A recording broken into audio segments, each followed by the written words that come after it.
The President of the United States is going to take questions from the press tonight at 5:30. Salem News Channel will be carrying that if the President goes through with it. I have my doubts about whether he will go through it, but if he does, very significant. I have a new column up at foxnews.com this morning, the title of which is Morning Glory, Will the Media Elite Step Up? Until the CNN presidential debate, very few among the White House press corps would remark on the emperor's new clothes. That's how I began the column, and here's what it says. There's a very important press conference Thursday as the NATO Summit in Washington wraps up.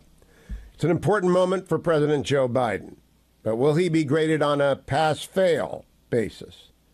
If he does not abjectly fail, as he did in a debate with former President Donald Trump 2 weeks ago, or as he did on his Friday night interview with George Stephanopoulos, or as he did in this week's call-in with MSNBC's Morning Joe, the president will buy a little more time for his besieged candidacy for re-election.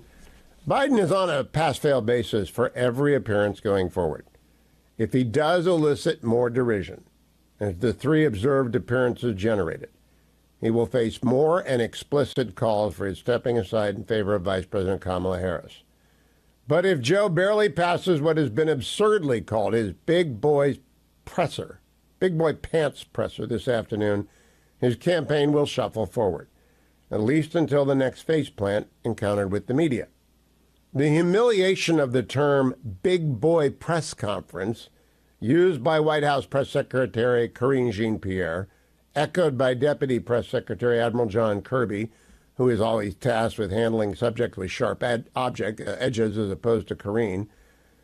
The humiliation is suffered not by the White House comms team, but by most of the White House press. They apparently don't represent the big boys because President Biden won't take unscripted questions from them. Biden barely speaks to them, in fact, has nowhere near the number of encounters with them as past presidents do.